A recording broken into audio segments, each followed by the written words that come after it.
Welcome back to Unbreakable You, the podcast where we heal deeply, rise powerfully, and love ourselves fiercely. I'm your host, Olga, your healing and empowerment mentor, and today's episode is a gentle, heartfelt reminder that healing is a process, not a destination. If you've ever felt like you should have been over that situation by now, or if you ask yourself, why am I still hurting? This episode is for you. Let's start by addressing the most common misconception that healing has an endpoint, like checking a box and saying, done. In truth, healing is really not linear. It's not a staircase. It's more like a spiral. We revisit old pain from different perspectives, and over time, with more awareness and more compassion. Healing doesn't mean the damage never existed. It just means that the damage no longer controls our life. You might have days where you feel strong, empowered, joyful, and then suddenly a trigger brings you to your knees. That doesn't mean you're broken. That means you are human. You are processing life. Healing isn't about perfection. It's about progress, presence, and most of all, patience. So let's talk about what healing actually feels like on a daily basis. Healing is sometimes crying at 2 a.m. and still showing up for your next meeting in the morning. Healing is saying no for the very first time and feeling so guilty, but saying it anyway.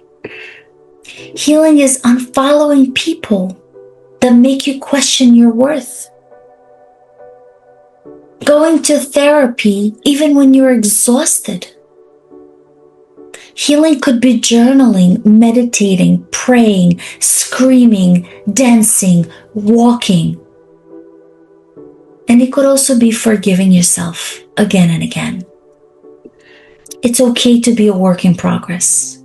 That's what healing is. You might go from feeling empowered to feeling empty in the same hour. That's still healing. You might forgive someone in your heart and still grieve years later. That's still healing. You might be laughing with friends one moment and then feel a wave of sadness that you just can't explain. That's still healing. I want to give you 5 very powerful truths that you can remember and hold on to whenever the process feels slow or heavy for you. The first and the most powerful truth is you are not broken. You are experiencing very real pain, but it doesn't mean that you're defective. Pain is a sign that you're alive. Feeling means that your heart still beats. Another truth is you are allowed to take your time. There's no expiration date on healing. Whether it's 6 months or 6 years, it's still valid. Some days I'm more wolf than woman, and I'm still learning how to stop apologizing for my wild. Another powerful truth is triggers are teachers. When something activates your pain, it's an opportunity. It's not a failure. It shows you what still needs love and attention. The 4th truth is that your healing doesn't have to look like others. Some people move on fast. Others move slowly. Some need therapy. Others just use movement, art, spirituality to move on. Your path is yours. It's unique. It's different. And lastly, the fifth powerful truth is there's no going back, only going forward with wisdom. You won't go back to who you were before the pain. You'll become someone new. You'll become someone stronger, softer, and so much wiser. And of course, there are days where you're going through some pains. So I want to give you some daily practices that I recommend to all my coaching clients. The very first one that really works for most of my clients and they feel so much better after is journaling. But journaling without judgment.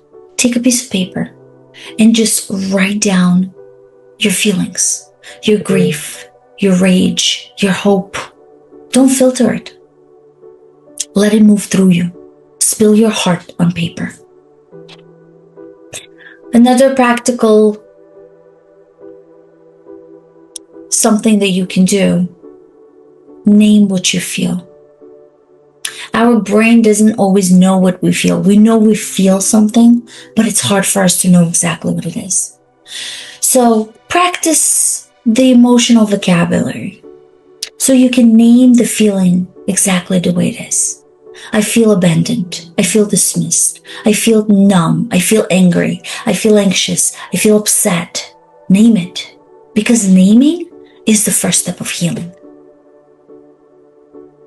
I'll give you another practical thing you can do, and that's ground your body. Exercise helps so much. Breath work, or even just placing your hand on your heart and saying, I'm safe, I'm healing. Create a ritual of just self-compassion. A ritual of maybe morning affirmation, evening affirmation, maybe meditation that you like, or evening tea that you sit and journal, gratitude list, mirror work, works miracles. Reach out to me if you want to do that. That helps with self-compassion, self-love.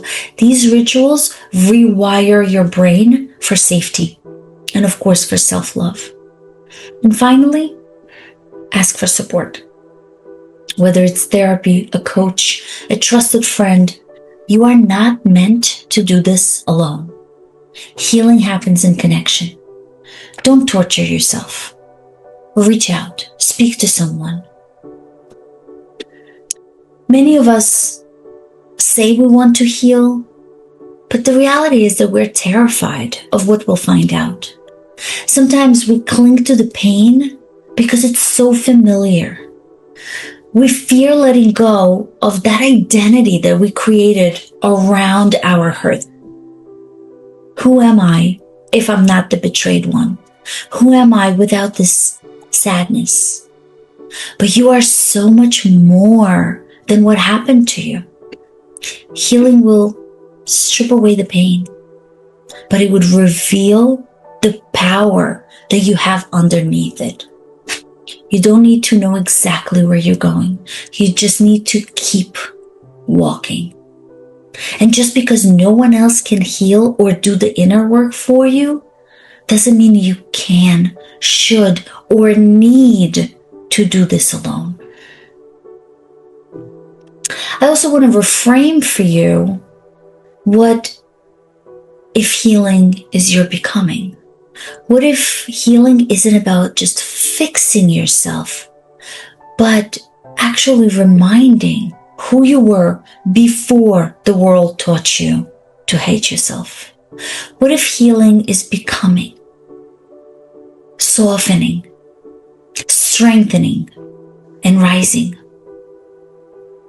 You're not running towards some perfect version of yourself. You are running home to yourself. That's what healing is. I want to close this with some affirmations, and I want you to repeat them, either out loud or in your heart. Place your hands on your heart and just say, I honor my healing process exactly as it is. I release the need to rush, to trust divine timing. I give myself permission to feel, to rest, to grow. I am whole, even in my becoming. I am unbreakable. Thank you so much for spending this time with me. And if this episode touches your heart, share it with someone who needs this reminder today. And remember, you're not behind. You are not broken. You are in process. And that process is secret. And until next time, stay soft, stay strong, and stay unbreakable.